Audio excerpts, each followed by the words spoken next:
नाभि कमल में विष्णु और लक्ष्मी का वास, और हृदय कमल में शिव और पार्वती का वास, और यहाँ कंठ में जो है वो आद्या महाशक्ति का वास, और यहाँ स्वयं दोनों आंखों के मध्यभाग में जीवात्मा बैठी है।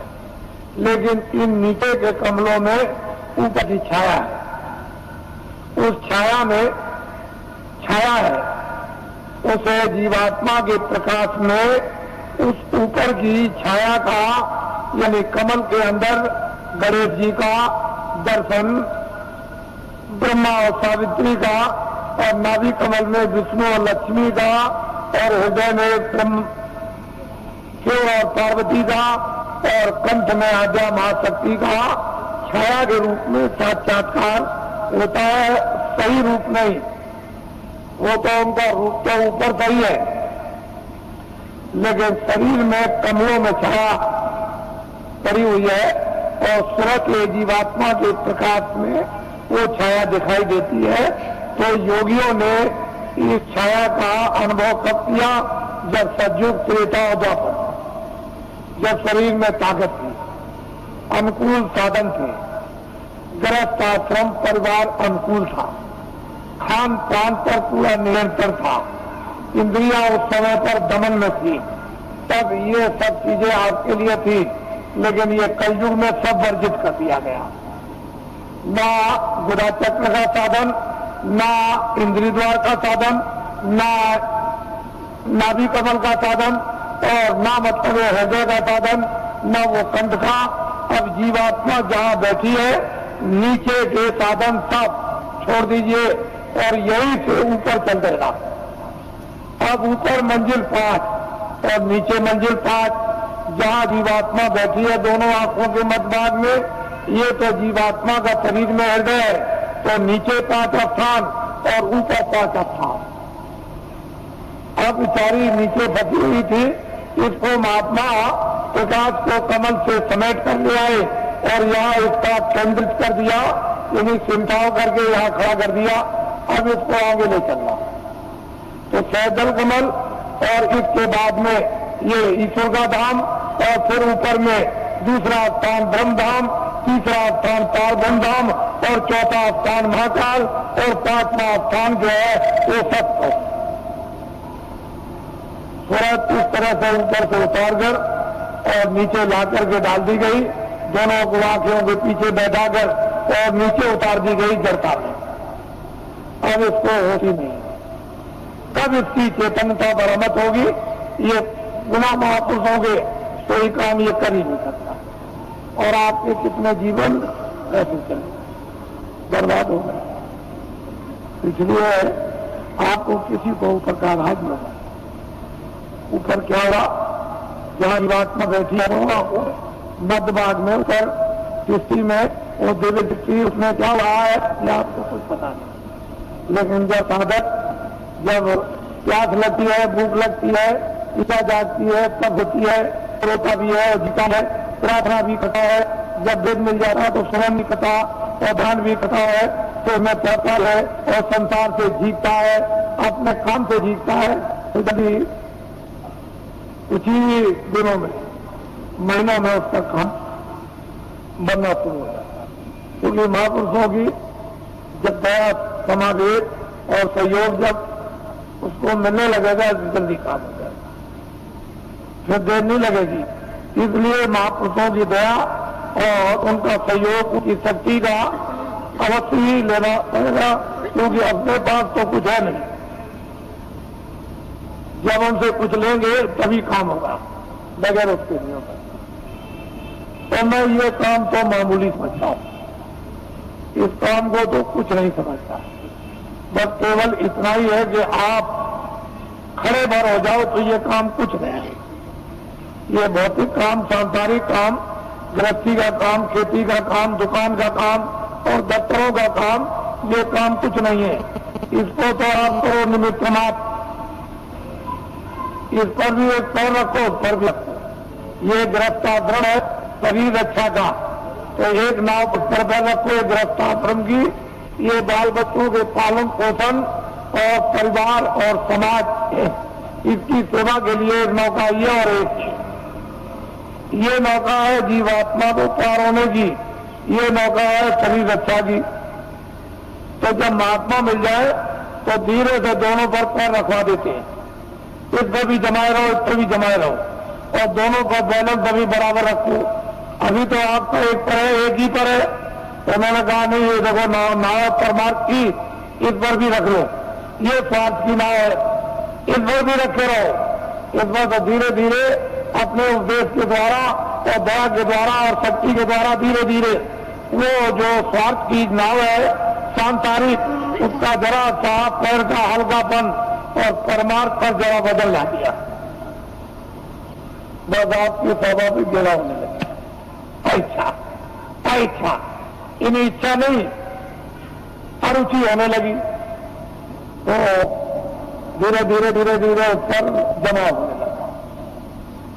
शरीर की ताकत का एक पर जमा हो, अब वो इस तरह का आपका हो जाएगा कि उस पर तो जमा हो गया और ये निमित्त मात्र रह गई। बस जब तक रहो तब तक ये निमित्त मात्र बस लीजिए, तो ये अंदर में उस पर जमाव कर लो और ये तुम्हारा इसको बिगाड़ना नहीं।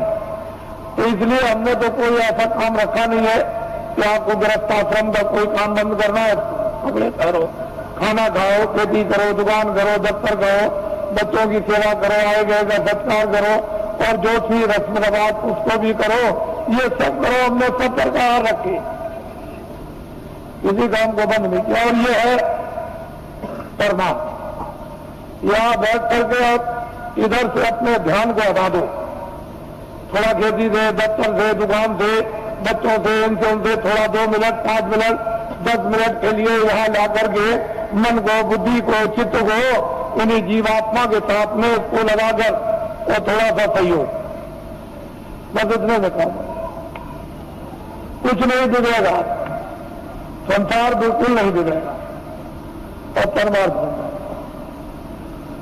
जैसे आप यहां से दरवाजा खोल करके चल पड़े, बस चलने वाली बात, अगर एक कदम भी बढ़ गया तो फिर रुकने वाला नहीं, दूसरा कदम जरूर उठ जाएगा। तो चाली इस तरह की है जीवात्मा की कि जैसे ही एक कदम बढ़ा वह दूसरा फिर चल जाएगा, काम आपका हो जाएगा।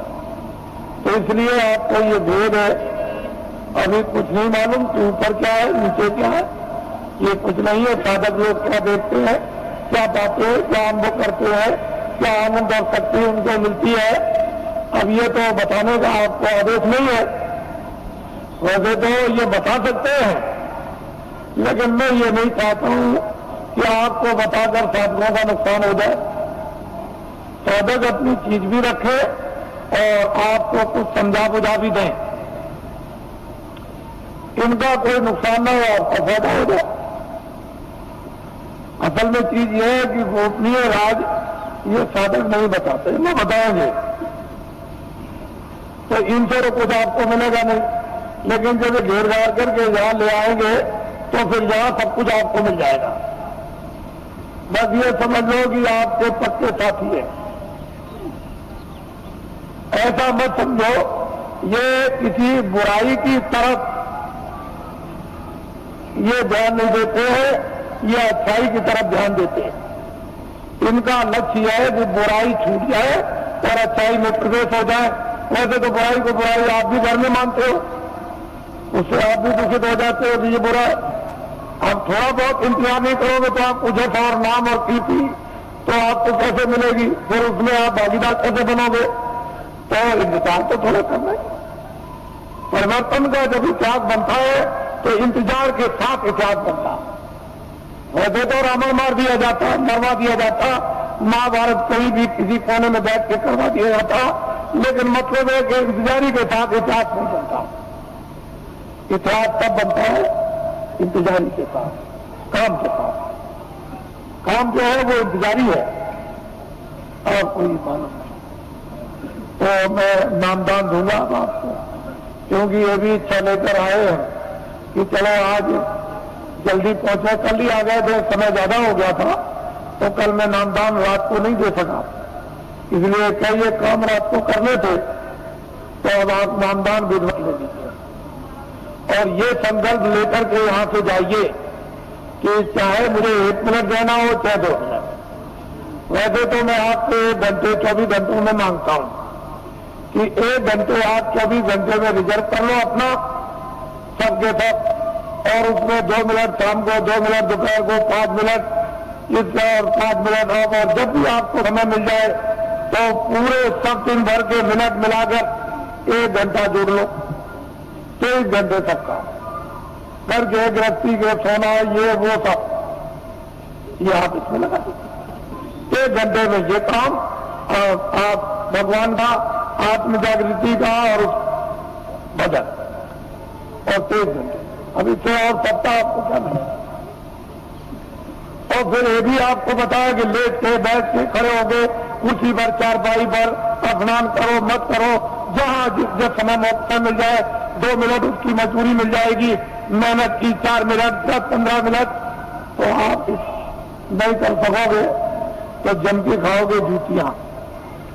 जम की जूतियों में इतने कांटे हैं, इतने तीखे उसकी धारा है, काटने की जूतियां जब पड़ती है, बड़े बड़े बादशाह चक्रवर्ती वहां आज भी पीटे जा रहे हैं, आपको नहीं मालूम। ऐसी जम की जूतियां हैं तो किसी को छोड़ता नहीं। तो आप लीजिए नामदान, इसको कहते हैं अरे गुरु मंत्र दे दीजिए, दीक्षा दे दीजिए और मतलब ये दे दीजिए, सब कुछ नहीं।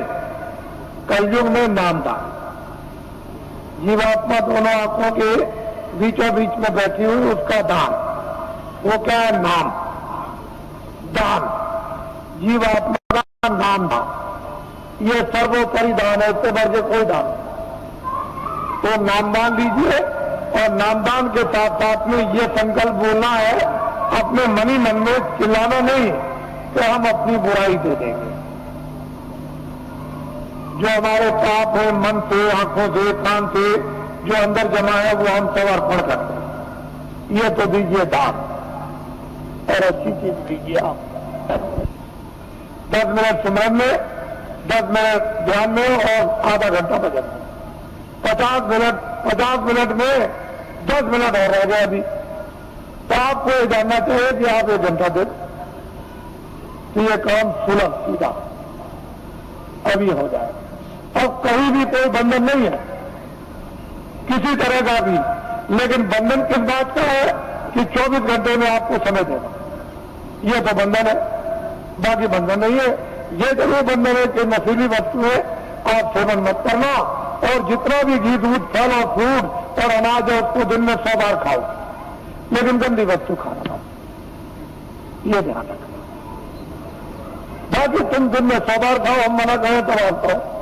भजन करना है आपको जरूर, वो तो 24 घंटे में, उससे तो आपको छोड़ना नहीं है, बाकी 23 घंटे करके काम करो, इसलिए समय आपको देना। और जो भी आपको सुलभ समय मिले, सुबह दोपहर शाम को या आगे पीछे जब भी, उसको दीजिए आप तो जल्दी काम हो जाए।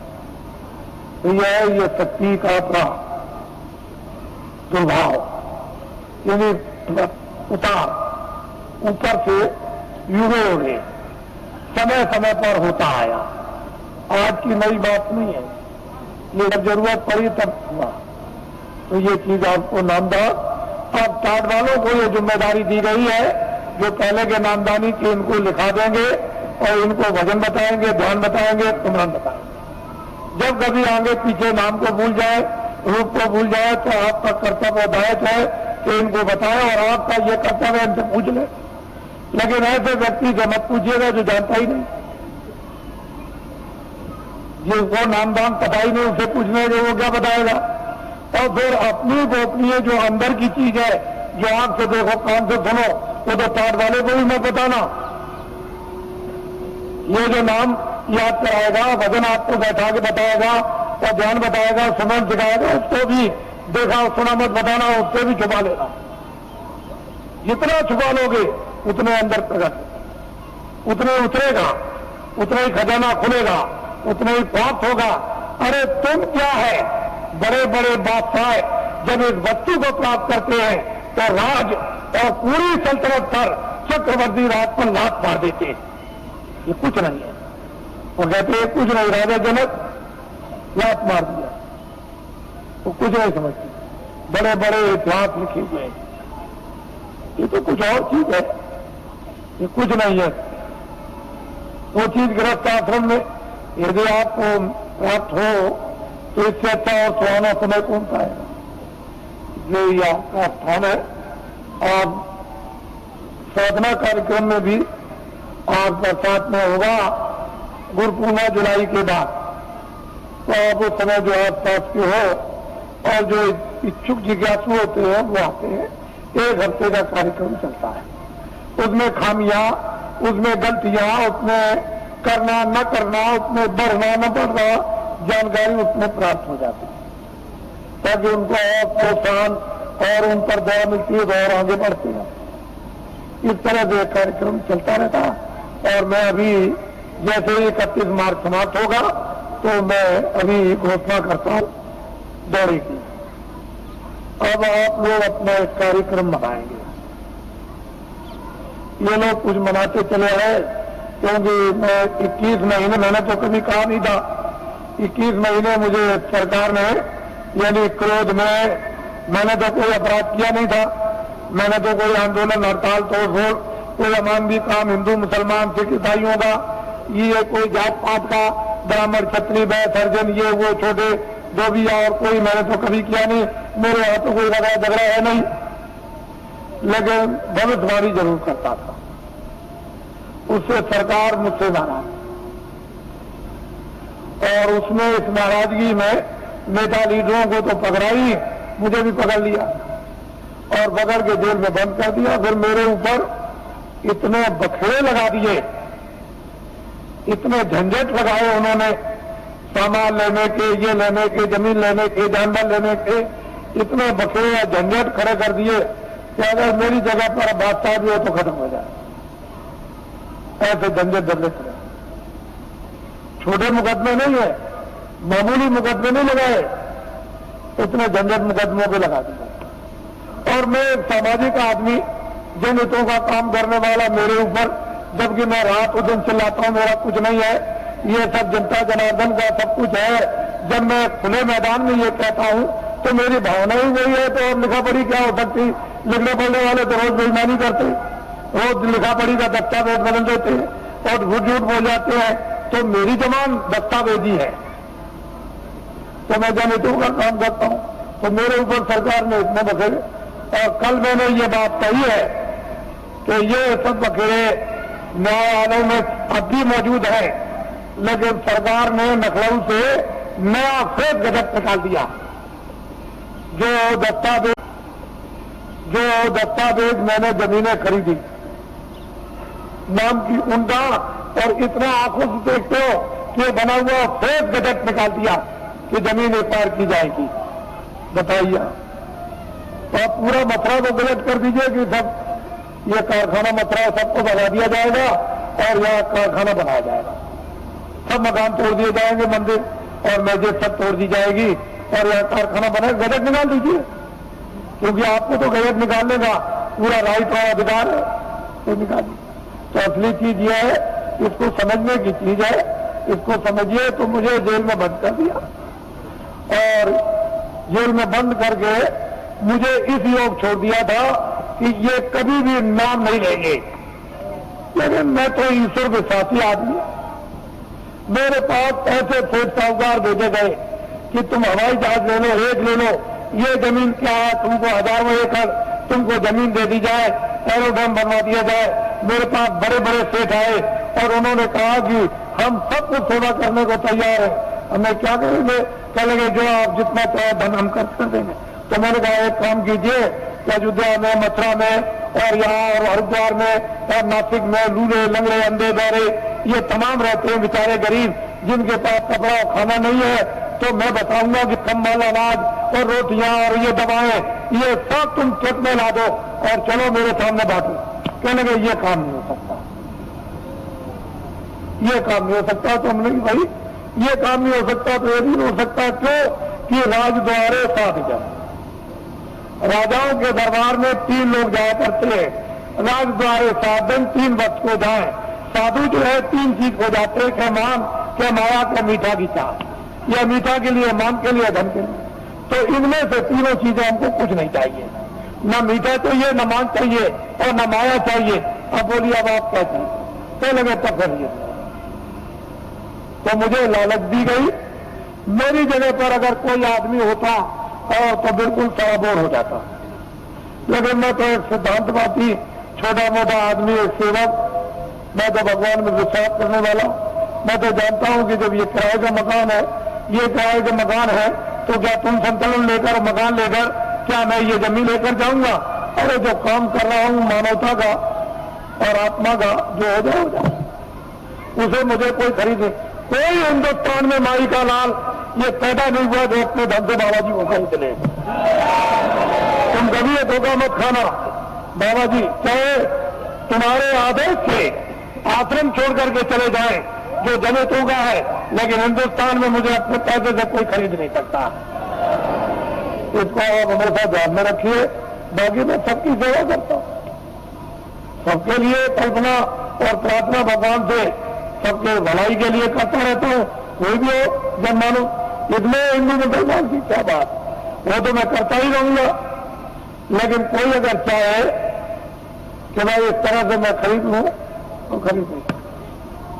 ये मैंने इसलिए कि ये लोग इसका एक उत्सव मनाते हैं। 23 जनवरी है, ये 23 मार्च को मुझे जेल से, दिल्ली जेल से छोड़ा गया। तो वैसे तो कागज पर तो कहीं नहीं मिलता है कि बाबा जी ने बेड़ियां पहनी है, लेकिन बाबा जी को जेल में डकैत और चोरों कतलियों की तरह से बेड़ियां पहना दी थी। जब मैं बंगलौर में भेजा गया तो वहां पूछा वहां के आईजी से और सुपरिंटेंडेंट से कि भाई हमको क्यों बेड़ियां पहनाई? तो उन्होंने खुद आकर के कहा कि कागज पर तो आपका कुछ नहीं है बेड़ियों के संबंध में, क्या वहां की उत्तर प्रदेश की सरकार आपसे बहुत नाराज है? हमने कहा अब आप समझ लीजिए, नाराज इसलिए था कि किसी तरह से हमारे बस में आ गए और बड़े बड़े अधिकारियों को भेजा जेल में। अरे भाई क्या करते हो, ये क्या है? जब 23 जनवरी को छोड़ दिया तो मुझे अदालत में छोड़ा था कि बाबा जी न तो अपना धर्म उपदेश करेंगे, न कर्म उपदेश करेंगे, न बाहर जाएंगे और भाग जाएंगे, अब दोबारा नाम नहीं लेंगे। लेकिन अब तो मैंने इतना जनमत तैयार कर दिया कि किसी राजनीतिक पास और किसी धार्मिक के पास इतना जनमत देश में है ही नहीं, इतना जनमत नहीं है। जब मैं जेल के अंदर था और उस समय पर आपने कुछ समय के बाद जब अभियान छोड़ दिया था कि जेल भरो आंदोलन और 20, 25, 30 हजार आदमी चले गए जेलों में, और वो दे दिया जो अपने बच्चों को, यानी आज पैदा किया बच्चों को उठा के और शोर से चली गई जेल में, और वो बेचारी जो बच्चा पैदा होने वाला जो आज ही कल में जेल में चली गई और बच्चा जेल में हुआ। अगर स्त्रियां अपने एक दिन के बच्चे को उठा के जेल में जा सकती है और वो बेटियां जो कल बच्चा जेल में पैदा होगा वो जेल में जा सकती है, तो अब तो बहुत दूर गाड़ी हो गई। अब तो इनको अगर आदेश मिल जाए तो क्या कर देंगे? आपको तो अभी कुछ पता नहीं, मालूम नहीं है। तो अब बहुत दूर चला गया मामला, अब कुछ और बात हो गई। अब वो बात नहीं है, अब तो सारा ही माहौल यानी प्रवर्तित रहने वाला है। अभी आपको क्या पता, इसलिए ये लोग मनाते हैं तो मैं तो रहूंगा नहीं, मैं तो उधर कमरे में चला जाऊंगा और ये लोग कुछ अपना मना के और भी समाप्त कर देंगे। क्योंकि अब ये यहां आए हुए हैं और इसी होली के अवसर पर ये जगह जगह मना रहे, लेकिन ये पड़ गया। और आप लोग यहाँ मुझसे कोई भूल चूक हुई हो तो आप लोग हमेशा क्षमा करते रहेंगे। और इसके बाद आपसे जाने की आप तैयारी करें, जल्दी निकले और पहुंचे अपने घरों में, और दूसरे पार्टी द्वारा आदेश की प्रतीक्षा करें और वो फौरन अभी आदेश आपको मिलने वाला है। अब लोग बहुत से ऐसे रह गए कि महाराज मैं अपनी कुछ बात कह नहीं सका, इतनी दूर से आया था तो मैं उधर अंदर में पहुंचूंगा तो जो भी आपकी बात होगी वो सुनूंगा, और जो प्रसाद होगा जो जरूरत पर आपके काम आता है वो भी आपका स्पर्श कर दूंगा। तो आपकी तकलीफ में, परेशानी में, उसमें जो एक आधार होता है मददगार का, अगर मैं ऐसे ही कह दूं तब तो आपकी समझ में आएगा नहीं, लेकिन एक आधार रहेगा कि इलायची दाना है, चीनी है, बताता है, ये चीज है, तो आप उसको रखे रहोगे, जरूरत पर काम लोगे, तो उससे जब लाभ हो जाएगा तो आपको फेत हो जाएगा, विश्वास होगा कि नहीं मालिक की दया मुझ पर भी हो रही है, तो मैं उधर बैठ के छू दूंगा। आप तो मुझसे कोई आदमी खाली जाने वाला है ही नहीं, ऐसा नहीं, जितने भी लोग मिल ही के जाते हैं, इस पर अर्जी करा के जाते हैं, उनको ये मालूम है तो वो कर दूंगा, वहां मिल लूंगा। और अब तो मुझे आप थोड़ा यही नीचे रहूंगा, आप बैठे रहेंगे, कोई खड़ा नहीं होगा, मैं यही अंदर ही बैठूंगा यही ऊपर सीढ़ियों पर, तो आप सब बैठे रहेंगे और ये भी कार्यक्रम कुछ ही मिनट में पूरा कर लीजिए आप, क्योंकि इन लोगों ने प्रार्थना की है कि आप जाइएगा नहीं, आप यहाँ अंदर बैठ जाइए, मैं अपना काम कर लूं, तो वो अपना काम अभी हुआ जाता है। बाकी आप लोग ये नामदान हुआ है, अमूलक चीज है, इसको याद करा देना और आज ही से ये शुरू कर दो।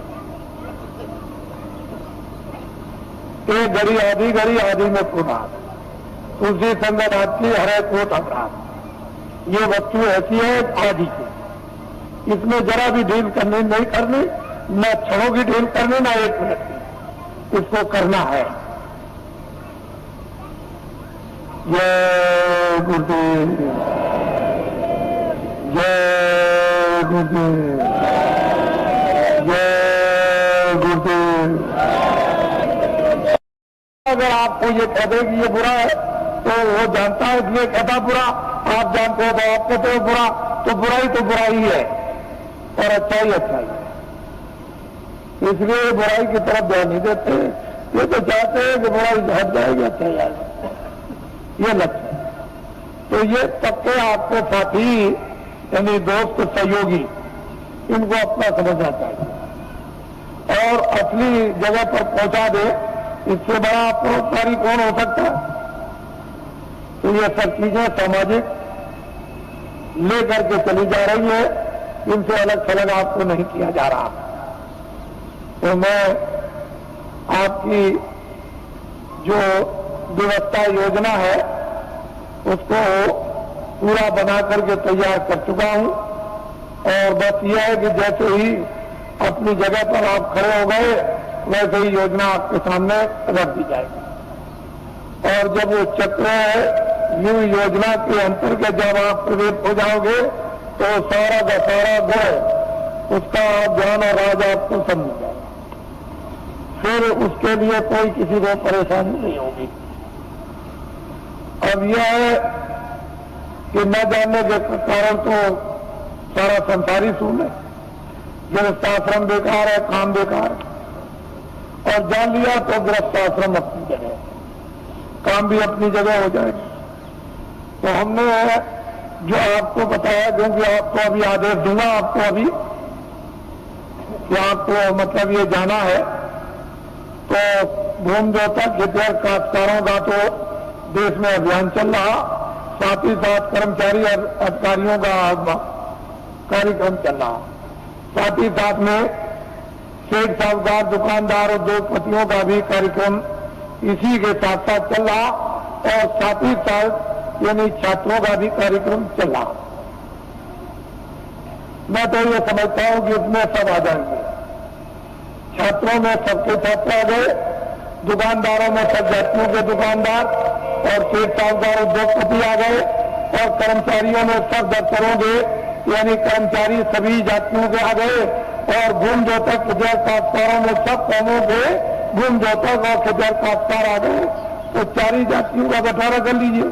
मैं ध्यान ले जाता हूं कि जरा इनके बारे में भी सोचा जाए, तो मैं सोचता हूं कि कितना इनको वेतन मिलता होगा, तो इतना वेतन मिलता होगा इनको, इसमें कितना कट जाता है वो भी मैं जानता हूं कि इनकम टैक्स कितना कटता है, और फिर इनका बीमा और ये वो योजनाओं में कितना चला जाता होगा, तो इनके हाथ में कितना बचता है वो मुझे सब मालूम है, उससे पूरा नहीं पड़ता,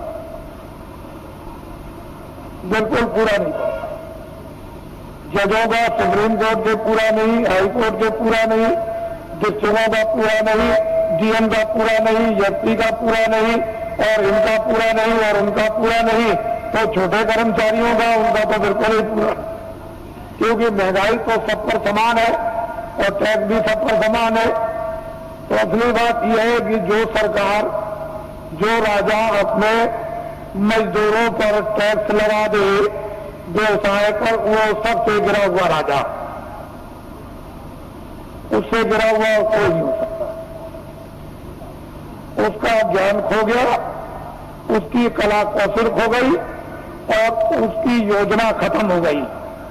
जो राजा अपने मजदूरों पर व्यवसाय कर लगा दे, अरे कर्मचारी अधिकारी जो बेचारे काम करते हैं, ये कौन है?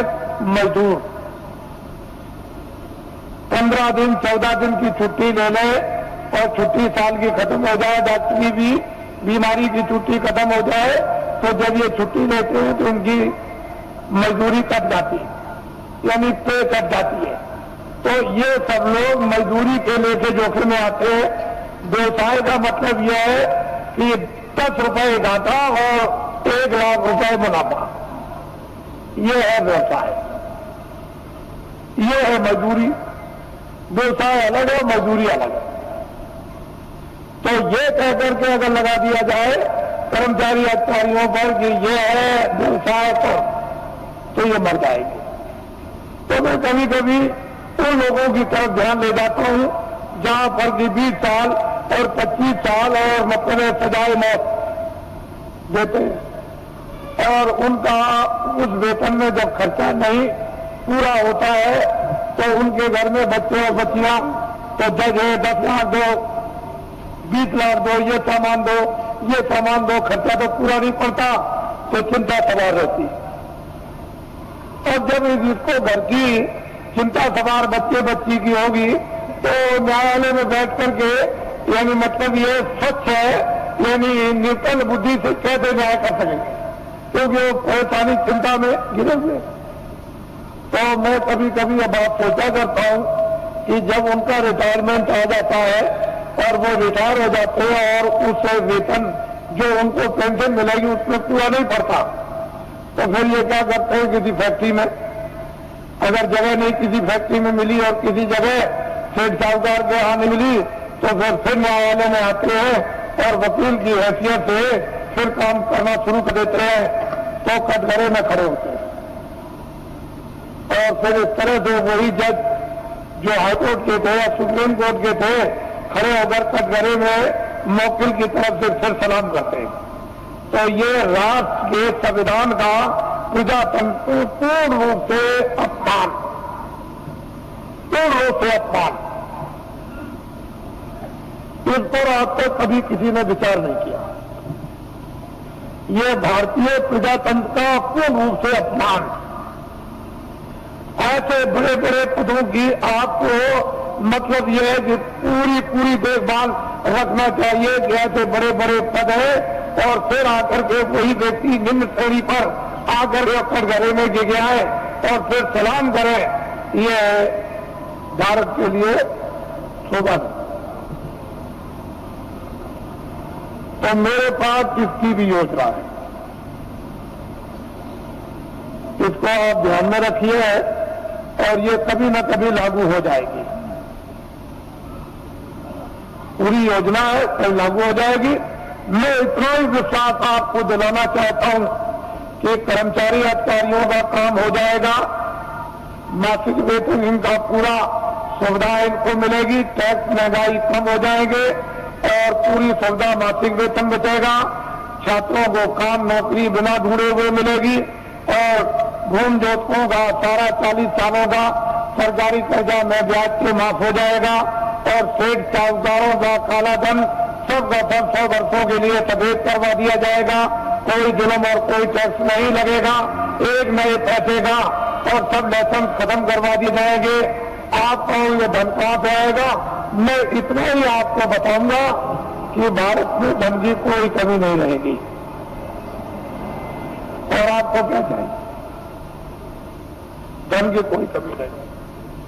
आप लोग बाइज्जत बदस्तूर सम्मान के साथ खेती करो, दुकान करो, दफ्तर का काम करो, क्यों ये सब झंझट में फंसते हो? धन की कोई कमी नहीं रहेगी। लेकिन वर्तमान में अंधेरा, उजाला नहीं। ये सब चीजें जो एक सूक्ष्म संकेत में आपको दी जा रही, इसके साथ बहुत गहरा मसाला है। या गहरा भंडार कहो या गहरा ज्ञान कहो, कोई ऐसी चीज है जो वास्तु में, और समय आने पर सब इस पर आकर के सब के सब एकदम खड़े हो जाएंगे, अपने काम में लगे रहो।